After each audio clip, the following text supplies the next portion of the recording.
अर्जुन से अप्सराओं का पराजित होना। अपने सहायक गंधर्वों द्वारा कर्ण मधुर वीणा के साथ प्रस्तुत संगीत एवं प्रचुर मात्रा में पूर्वक पुष्पों एवं फलों आदि सामग्रियों की समृद्धि से युक्त ऋतुएं इंद्रपुत्र अर्जुन के मन में विकार उत्पन्न करने में असमर्थ होकर उन अप्सराओं के चित्त में ही काम का विस्तार करने लगी। तात्पर्य है कि दूसरों को आहत करने के लिए उठाए गए अस्त्र से अपने को ही आहत होना पड़ा। उन अप्सराओं के नेत्र इंद्रपुत्र अर्जुन के अंग प्रत्यंग पर इस प्रकार हर्षित होकर लुब्ध हो गए, जिस प्रकार से विकसित कमलों के समूहों, चितवन के पुष्प स्तवकों तथा मल्लिका के मंजरियों पर नहीं हुए थे। जो अप्सराएं अपनी सुंदरता रूपी गुण से अर्जुन को अपने वश में करने की इच्छा से गई थी, उनमें अर्जुन ने ही काम का संचार कर दिया। सच उद्देश्यों का परिणाम बड़ा ही दुर्गेय होता है। उन नर्तकी अप्सराओं के विलास भरे नेत्र उस समय के अभिनय के योग्य रस भाव आदि व्यंजक व्यापारों का अनुसरण नहीं कर सके। चंचल उंगलियों वाले पाण पल्लव भी अनुसरण नहीं कर सके। प्रतीत हुआ ये कि प्रथम बार ही अर्जुन पर पड़ते ही वे नेत्र वहां से हिल तक ना सके। रस भाव आदि के अभिनय की इच्छा करने वाली दिव्यांगनाओं के महावर लगाने से लाल धरती पर पड़े हुए चरण चिन्हों पर भ्रमरों की पंक्तियां नूतन कमल के पुष्प की शंका से आकर बैठ गईं। नर्तकियों के पैरों से कुचले हुए अग्रभाग वाले रंग पूजा से समर्पित कदम्बों के केसर अत्यंत गाढ़े किंतु अनुराग की उष्मा से पिघलते हुए नर्तकियों के आलस से भरे चरणों की महावर को मानो उनके चित्त के अनुराग की मूर्ति की भांति धारण कर रही थी। तात्पर्य है कि अर्जुन ने रंग पूजा के लिए कदम्बों के केसर वहां रखे थे। नर्तकियां उन्हीं पर नाच रंग कर रही थीं। उनका चित्त तो लगा था अर्जुन में, अतः वे धीरे धीरे पाद विन्यास कर रही थीं। अर्जुन के प्रति भीतरी अनुराग से उन्हें पसीना छूट रहा था, जिससे महावर का रंग छूट छूट कर उन केसरों पर लग रहा था। ऐसा लगता था कि मानो वे महावर के रंग नहीं प्रत्युत उनके अनुराग का ही पिघला हुआ रूप थे। अर्जुन के सम्मुख सखी के शरीर की आड़ में छिपी हुई एक अप्सरा अत्यंत काम पीड़ित हो गई। अर्जुन के प्रति उसकी कामाभिलाषा स्पष्ट हो गई। सच अच्छी तरह से छिपाने की चेष्टा ही अनुराग की सूचना देती है। तपस्वी अर्जुन के समक्ष तीव्र वायु द्वारा जगन स्थल पर से वस्त्र के एक भाग के सहसा उड़ जाने पर लज्जित एक अप्सरा के निर्वस्त्र भाग के दिख पड़ने से उसकी सपत्नी भी विस्मय विमुग्ध हो गई। एक दूसरी अप्सरा काम के संताप से मृदाल तंतु के वलय से विभूषित हथेलियों पर अपने चंदन आदि चर्चित पीले कपोलों वाले मुखों को रखकर मदिरा के मद से रहित होने पर भी आलस्य युक्त नेत्रों से अर्जुन को देख रही थी। अर्जुन के लिए एक दूती ने संदेश दिया। कामदेव से पीड़ित उस सुंदरी ने, हे सखी, मेरे प्रियतम को यहाँ मेरे पास ले आओ, ऐसा कहकर मुझे आपकी सेवा में भेजा है। उसने अपना हृदय तो पहले ही आपके समीप में भेज दिया है, अतः वह हृदय विहीना है, अमनस्का है।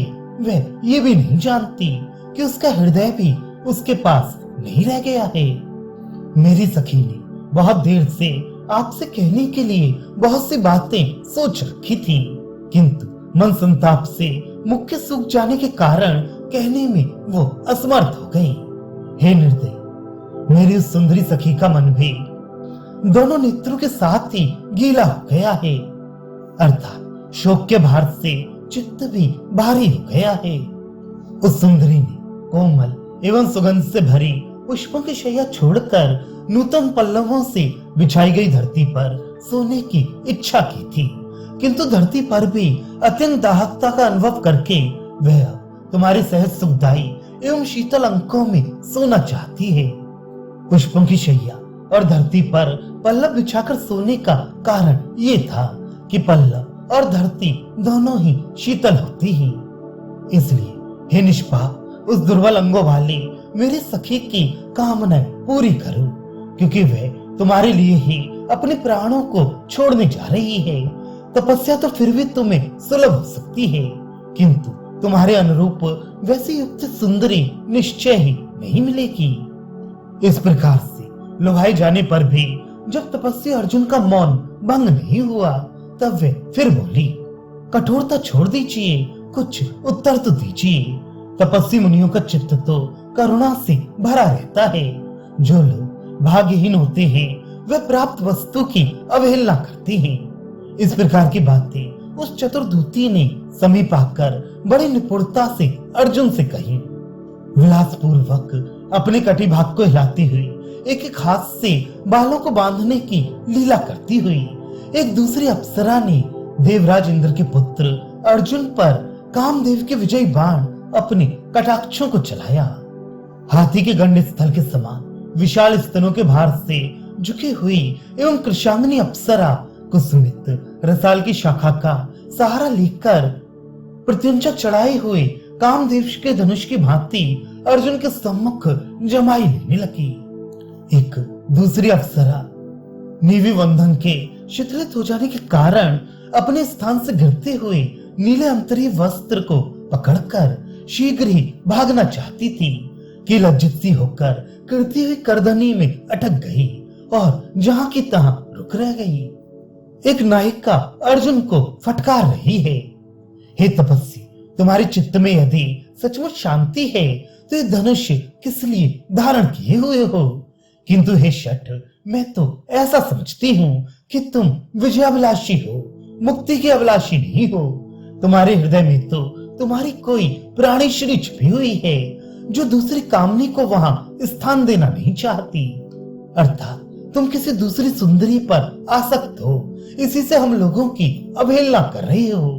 ये तुम्हारा वैराग्य नहीं है, दम्भ है। इस प्रकार ईर्ष्या के साथ फड़कते हुए ओठों से उक्त बातें कहकर तिरछी नजरों से अर्जुन को देखते हुए गुरुजनों की लज्जा एवं अपनी मान मर्यादा की कोई चिंता न कर उस सुंदरी ने अर्जुन के वक्ष स्थल पर स्वयं अपने हाथों से कानों पर रखे हुए कमल द्वारा प्रहार किया।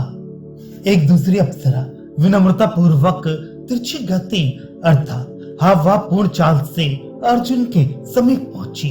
अपनी मनोहर मुस्कान से कपोल शोभा को बढ़ाती हुई वे कानों तक लंबे अपने कटाक्षों से मानो अर्जुन को संपूर्ण रूप से पीसा गई। इस प्रकार उन अप्सराओं ने अर्जुन के सम्मुख अनेक दीनता भरी बातें कही, लज्जा का परित्याग किया और आंसू तक बहाया। स्त्रियां समागम के लिए रूठे हुए अपने प्रियतम को मनाने में यही सब उपाय ही तो करती हैं। आधे नेत्रों से देखना अर्थात कटाक्षपात, लज्जा, अलसाई हुई चाल, विरह से पीले पड़ जाना और विषाद, ये सभी प्रकार के विकार उन अप्सराओं की शोभा बढ़ाने लगे। सच कामदेव सभी अवस्थाओं में रमणियों को सुंदर बना ही देता है। इस प्रकार अप्सराएं अर्जुन को मोहित करने में निष्फल हो गई। सहज अलसाए हुए चरणों से हंसनियों की गति को तिरस्कृत करने वाली उनकी मनोहर चाल, अत्यंत विस्तृत जगन स्थलों के भार से थके हुए नेत्रों से उनका तिरछा देखना, किसी प्रकार खड़ा होना, कामदेव के तीक्ष्ण बाणों के प्रहार से उत्पन्न मूर्छावस्था से प्रयुक्त होने के कारण, सुबंत, तिड़ंत आदि वाक्यों के अव्यक्त होने के कारण स्पष्ट उनका वार्तालाप, आश्चर्य अथवा भय से बहुविस्तृत नेत्र बारी बारी से भौं ऊपर उठा उठाकर उनका देखना आदि उन देवांगनाओं की चेष्टाएं यद्यपि बहुत मनोरम थी, तथापि स्थिर समाधि में निरत एवं निर्विकार चित्त होने के कारण पवित्र अर्जुन के हृदय में उनका कोई परिणाम नहीं हुआ, अर्थात वे सब निरर्थक ही सिद्ध हुई। सच है, महान पुरुषों के मन में जब तक अमर्ष की अग्नि धधकती रहती है, जब तक सुख की अभिलाषा को अवसर नहीं मिलता।